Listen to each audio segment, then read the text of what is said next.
हाल ही में एक डीएम आया, 26 साल का लड़का है, आईटी बॉम्बे ग्रेजुएट, उसके बाद MBA, IMM top consulting company में काम कर रहा है, 45 लाख रुपए की सैलरी है, 26 साल। जिंदगी में जैसे परफेक्ट रेज्यूमे, वो लोग होते हैं ना जिससे लगता है कि कुछ गलत किया ही नहीं है, हर एक एग्जाम में बैठे क्लियर हो गया, हर एक जिसकी चीज की कामना करी मिल गई, पैसे भी है, शान शौकत रुतबा सब। लेकिन उस मैसेज में जो उसने लिखा मुझे हिला दिया। सर मेरे पास कागज पे तो सब कुछ है लेकिन अंदर से ना खोखला, एक मुर्दा लाश जैसे। रोज सुबह उठता हूँ, काम पे जाता हूँ, काम करता हूँ, वापस आता हूँ, अकेला रह रहा हूँ। बहुत बढ़िया सा जो बॉम्बे में बढ़िया घर हो सकता है वो है, बांद्रा के एक बढ़िया से इलाके में रहता हूँ, वीकेंड्स पे कुछ दोस्तों से मिल लेता हूँ, हा ही हो जाती है, क्लाइंट के काम के लिए हर हफ्ते ट्रैवल हो जाता है, लेकिन पता ही नहीं है कि क्यों कर रहा हूँ, पता ही नहीं है कि क्या होने वाला है। जेईई क्रैक कर लिया, कैट क्रैक कर लिया, सबने बोला था कि कुछ तो होगा, पर जैसे कुछ हो ही नहीं रहा। क्या यही वो जन्नत है जो सब लोगों ने प्रॉमिस करी थी, वो ऐश जो लोगों ने बोला था तुम करोगे? क्योंकि अंकुर सर मैंने बहुत मेहनत करी। जब मेरे दोस्त पार्टी करते थे, पिक्चरें देखते थे, मैं पढ़ रहा होता था। अपने सारे स्कूल के टाइम में पढ़ा,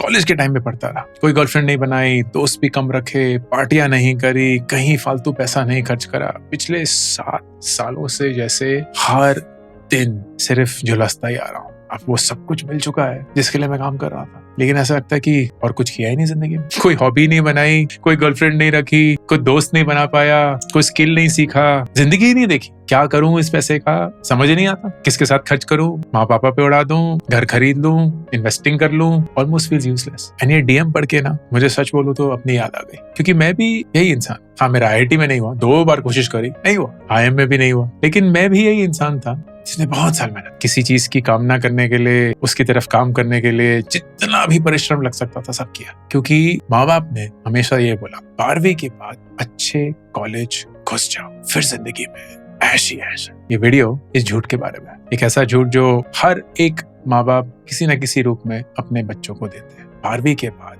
बढ़िया कॉलेज घुस जाओ, फिर ऐश ही ऐश। इस झूठ की शुरुआत कैसे होती है? आप 8-10 साल के हैं, स्कूल से वापस आते हैं, बैग रखते हैं, माँ को कुछ बता देते हैं स्कूल कैसे गया वगैरह, और फिर बोलते हैं मैं ना खेलने जा रहा हूँ। और माँ बोलती हैं पहले कुछ पढ़ लो, पढ़ाई कर लो, होमवर्क खत्म कर लो, फिर जा। आप सैटरडे को मूवी देखना चाहते हैं, पहले होमवर्क कर लो, फिर देखना। आप एक कॉमिक बुक खरीदना चाहते हैं, पढ़ाई की किताब खरीद, ज्यादा अच्छी रहेगी। ये सिर्फ शब्द नहीं है, एक ऑलमोस्ट सिस्टम बना हुआ है। हर रिपोर्ट कार्ड का हर एक नंबर, हर एक शब्द परखा जाता है कि रिपोर्ट कार्ड एक पब्लिक डॉक्यूमेंट होती है जो सारे रिश्तेदारों में बढ़ती है। आप 12 साल के हो चुके हैं, 13 साल के हो चुके हैं, लेकिन आपका पूरा वजूद जो है वो परसेंटेज में नापा जाता है। परसेंटेज कितनी है? और फिर करीब 8वीं-9वीं कक्षा में प्रेशर शिफ्ट या बढ़ना शुरू होता है। इट गोज फ्रॉम पढ़ाई कर लो टू समथिंग वेरी स्पेसिफिक कि 10वीं के बोर्ड आने वाले हैं। उसके बाद चूज करना पड़ेगा कि जी साइंस लेनी है, कॉमर्स लेनी है, ह्यूमैनिटीज लेनी है। नंबर अच्छे आए तो साइंस डिफॉल्ट है। परिवार अगर बिजनेस है या भाई बहन ऑलरेडी सीए बन चुके हैं तो कॉमर्स है, और अगर आप निठल्ले हैं ह्यूमैनिटीज डिफॉल्ट ऑप्शन है, और तो कुछ रहा ही नहीं आपके लिए। ये ऑलमोस्ट सेट एक कहानी है। इस कहानी को बहुत सारे लोगों ने बहुत सालों तक ना क्वेश्चन किया, ना सोचा कि ये कहानी किसी लिए काम करती है नहीं करती है। हमने भी इस कहानी को सच मान लिया और अपनी जिंदगी ऐसे ही चलाना शुरू कर दिया। फिर आता है 11वीं और 12वीं का दौर, एंड इसमें सिर्फ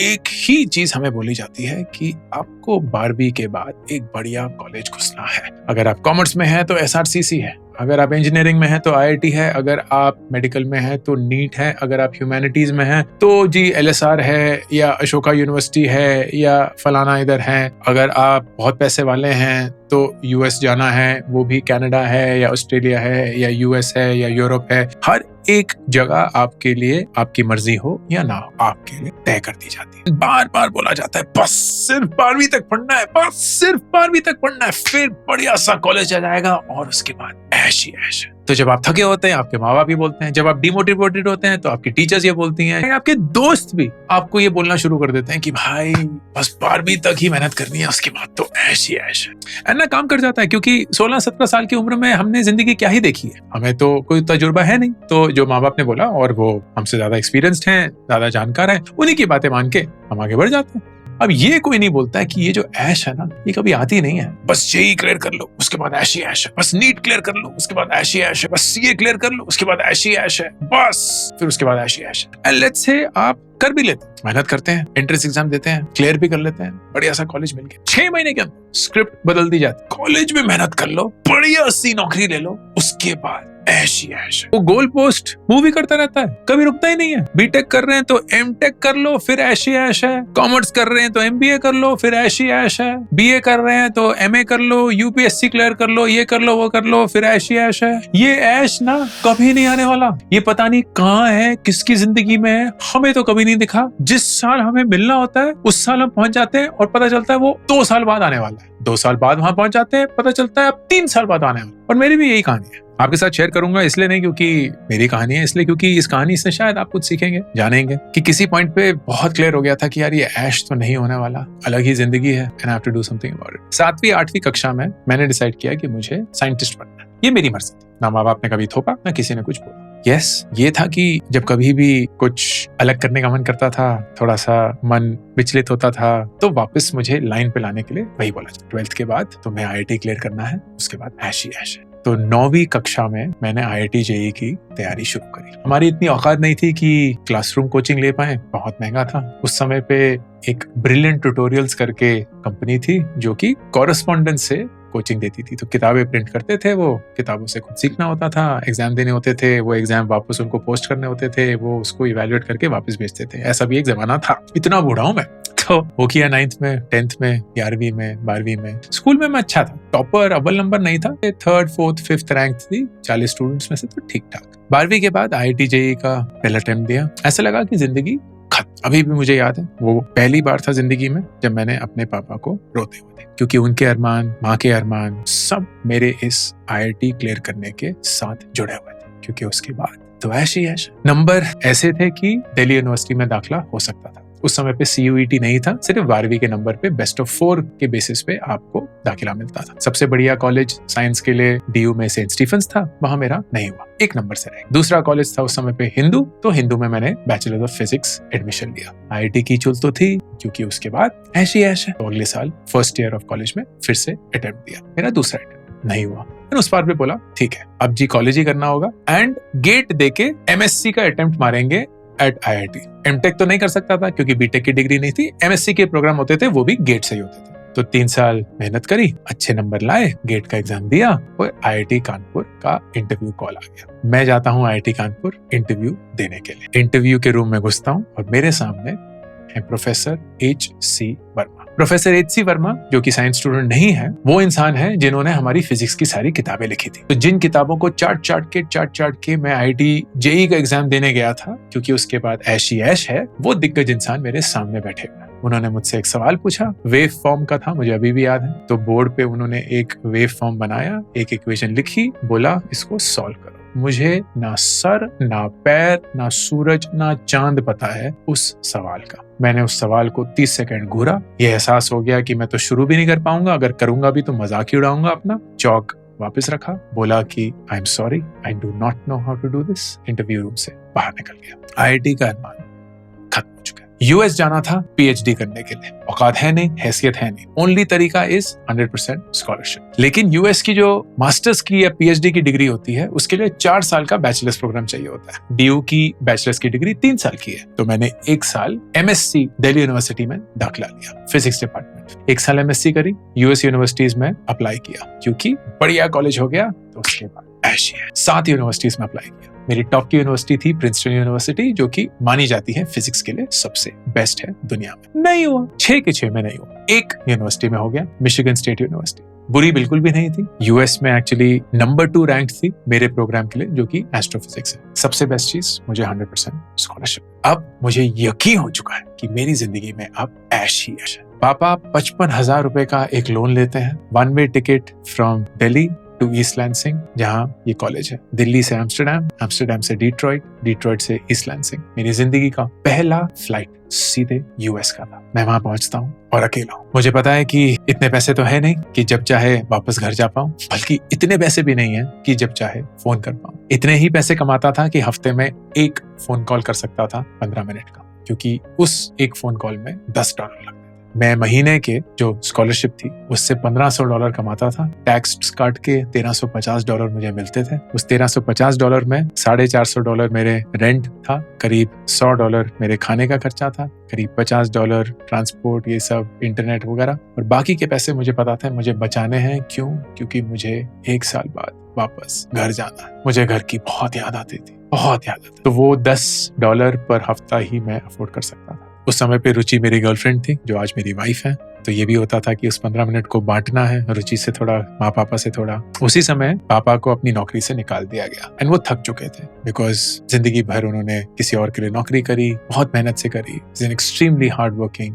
very honest, very diligent person. लेकिन जिंदगी ने उनका बहुत लेवल पे साथ नहीं दिया, किस्मत ने साथ नहीं दिया, जो भी आप बोले। तो ही इज लाइक, यार भाड़ में जाए ये सब, अब मैं खुद का कुछ धंधा चलाऊंगा। He started something of his own, लेकिन वो अनफॉर्चुनेटली काम नहीं हुआ। तो धीरे धीरे उनका भी बिजनेस कर्ज बढ़ता जा रहा है। मुझे इसके बारे में कोई आइडिया नहीं है। मुझे ये पता है कि उन्होंने बिजनेस स्टार्ट किया है, लेकिन वो बिजनेस लॉस में जा रहा है और उसके ऊपर से कर्ज जुड़ रहा है। I have no idea. 2002 की बात है जब मैं यूएस गया था। 2003 की छुट्टियों में मैंने वापस भारत का एक छुट्टी में प्लान बनाया। 2 महीने में इंडिया में टिकट खरीदी, करीब $1000 की थी उस समय पे, बहुत महंगी। लोगों के लिए तोहफे खरीदे, माँ पापा के लिए, बहन के लिए, रुचि के लिए, मासियों के लिए, चाचाओं के लिए, कजन के लिए, सबके लिए कुछ ना कुछ, चाहे वो टी शर्ट हो या डिओड्रेंट हो या सॉक्स हो, कुछ भी ले रहा था। I was so excited। लेकिन मुझे ये भी पता था कि मैं यूएस में एक मुर्दा लाश हूँ, इसीलिए ये डीएम मुझे इतना हिट किया। मैं रोज सुबह उठता था, क्लास जाता था, अच्छे से करता था, वापस आता था, दूध फाड़ के पनीर बनाता था। मेरा पनीर बड़ा फेमस था। खाना खुद बनाता था क्योंकि पैसे बचाने हैं,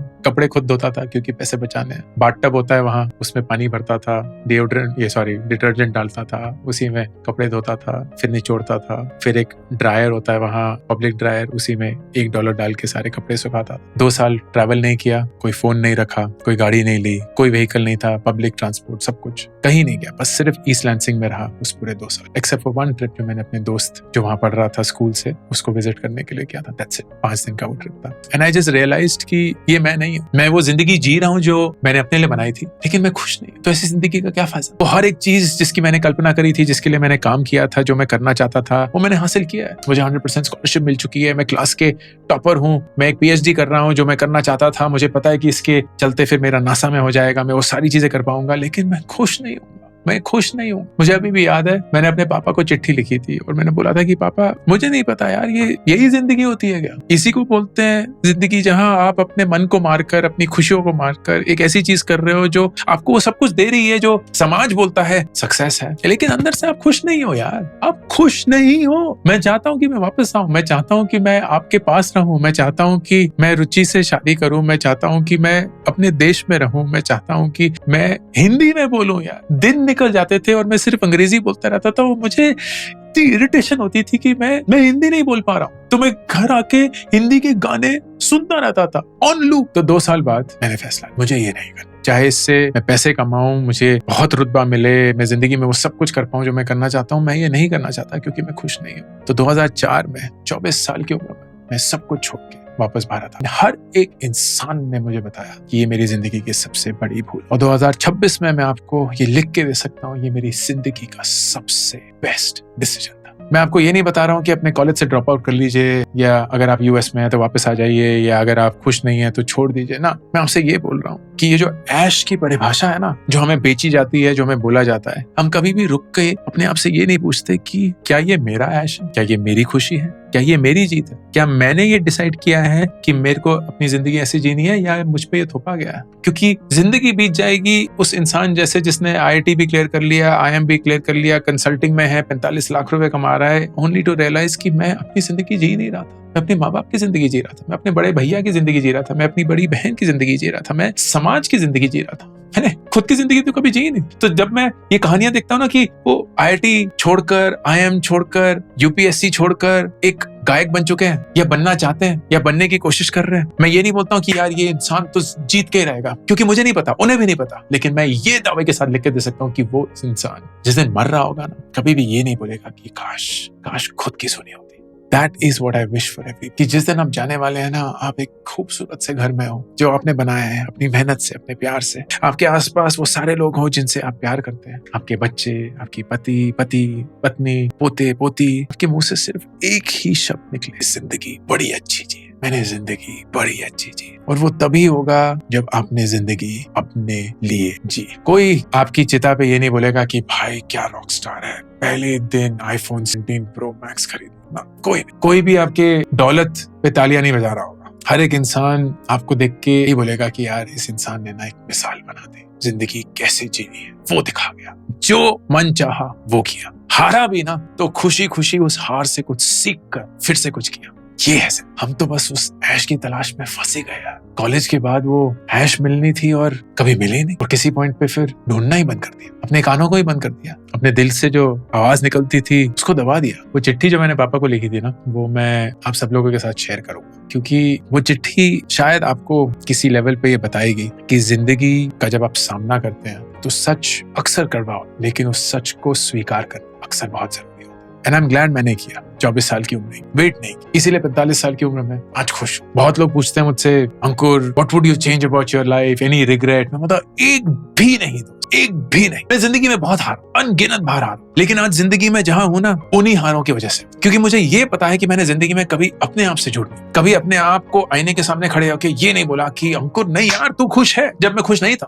ना, ये कभी नहीं। जब मैं खुश नहीं था मैंने अपने आप को बोला कि तू खुश नहीं है। और तो अगर अपने आप से झूठ बोलता रहेगा ना कि तू खुश है, तू खुश है, तू खुश है, तो किसी पॉइंट पे वो झूठ सच में बदल देगा। मत कर अपने साथ ऐसा। अगर तू खुश नहीं है तो अपने आप से पूछ कि क्या है जो तुझे दुख दे रहा है, और अगर वो चीज कभी बदलने नहीं वाली, कभी हटने नहीं वाली, कभी सॉल्व नहीं हो सकती, तो इस स्थिति में मत रहे अंकुर, इस सिचुएशन में मत अपने आप को फंसा। I would love for you to do is have that conversation with yourself. अपने आप से झूठ मत, क्योंकि जब तक आपके पास आप है ना, आपको कोई नहीं हरा सकता। जब तक आप खुद पे भरोसा करते हैं आपको कोई नहीं हरा सकता। लेकिन भरोसे का सबसे पहला कदम सच होता है, खुद से सच बोलना। यह अंकुर वारिकू का ऑफिशियल यूट्यूब करियर्स चैनल, और मैं हूं Ankur Warikoo, signing off. I am super thrilled to announce my new latest project, India genius challenge. ये एक नेशन वाइड हंट है भारत के ब्राइटेस्ट यंग स्टूडेंट्स का, एज्ड बिटवीन 13 to 15 ईयर्स। एक online round followed by the national finals that will happen in Delhi, जहां सबसे brightest students को मिलेगी 10 लाख रुपए की स्कॉलरशिप। ऑनलाइन राउंड्स में daily, weekly, monthly winners announce होंगे। उनको मिलेंगे iPhones, iPads, PS5s, books, trophies, certificates and a lot more, all leading to the national finals happening in Delhi. Please, अगर आप किसी 13 से 15 साल के बच्चे को जानते हैं, आपके परिवार में कोई है या आप खुद वो हैं, then log on to indiageniuschallenge.com and start playing the challenge.